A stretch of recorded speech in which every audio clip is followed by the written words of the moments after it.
I recently switched to macOS after spending most of my life on Windows, which means two things. One, my muscle memory is deeply traumatized. Two, I now have opinions I didn't ask for.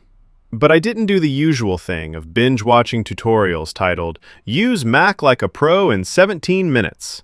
I just used it, broke my flow, searched things when I got annoyed enough, which, honestly, feels like the most authentic onboarding experience. Somewhere along the way, I discovered Stage Manager.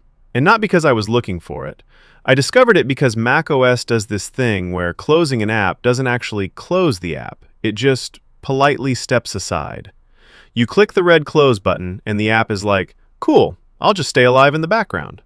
Which is when you realize something truly special. On macOS, close and minimize are basically coworkers. Different colors, same job, different vibes. Coming from Windows, this felt unhinged. On Windows, close means, you're done, go away. On macOS, close means, I'll be right here if you need me. Which sounds supportive, until you have 12 apps doing it at the same time. So naturally, I thought, okay, clearly macOS wants me to keep apps alive. And that's how I ended up needing Stage Manager. Not because I wanted a new workflow, but because macOS already decided I had one. At first, I assumed Stage Manager was universally hated, because every time it's mentioned online, the tone is very much, why would anyone do this to themselves? Which immediately made me think, interesting. And yes, before someone says it, just use Command plus Tab. I know, I've tried. And I'm sorry, but switching between floating app icons feels deeply disorienting. Coming from Windows, Alt plus Tab isn't just about switching apps, it's about switching states. Switching between app icons with no window previews feels like context-free teleportation. Alt plus Tab showed me where I was. Command plus Tab just shows me logos and good intentions. Here's the part that feels slightly illegal to say. I actually find Stage Manager useful. Not as a religion, not as a personality trait, but as a way to keep macOS from hoarding apps like emotional baggage. And yes, I'm fully aware this puts me in a very specific corner of the internet. I've accepted my fate. My macOS setup slowly became split-brained. One desktop has Stage Manager on, a lot of apps alive but contained, context switching without visual chaos. Another desktop has Stage Manager off, 4 or 5 apps, classic overlapping windows, deep focus, minimal drama. 2 spaces, 2 mental states, same machine. The only annoying part is toggling between them, but once you add shortcuts and muscle memory, the whole thing starts feeling intentional and slightly cooler than it has any right to be. Now let's talk about the elephant in the room. Windows users and window management. Look, I was one. Windows users love to act elite about this. And honestly, they kinda are. Snap layouts? God tier. Window control? Precise. Predictable. Brutal efficiency. You tell Windows what to do, and it does it. No personality, no opinions, just obedience.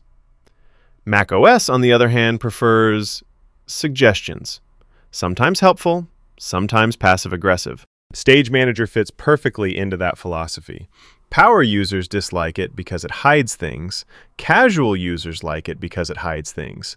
Both are correct. I just use it when it makes sense and turn it off when it doesn't. Revolutionary concept. This isn't a hack video. It's not a workaround. It's not a productivity flex. It's just me admitting that macOS is occasionally annoying, sometimes restrictive, but also smooth and fast as fuck. And when shortcuts, muscle memory, and automation line up, the Mac stops feeling like an OS and starts feeling like it's quietly cooperating with you, which is uncomfortable because now I like it. The last piece that made all of this actually stick was Raycast. Because once you accept that macOS has opinions, Raycast is how you negotiate with them. It's not just a launcher. It's more like a control panel for all the tiny annoyances you don't want to think about. One shortcut?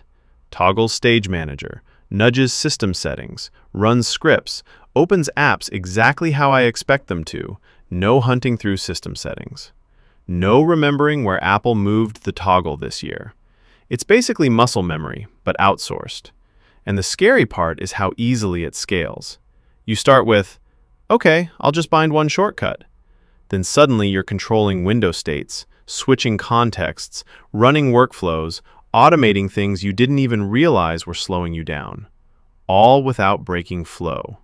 At that point, macOS stops feeling restrictive and starts feeling negotiable, which is dangerous, because once you wire your habits into shortcuts, going back feels wrong. I'll probably go deeper into Raycast next, not as a here's how to use it video, but as how it quietly becomes the glue that makes macOS work the way you think. But yeah, that's how I ended up here, using a feature people love to hate, automated by a tool that replaces half the OS UI, on a system I swore I'd never switch to. Completely accidental, obviously.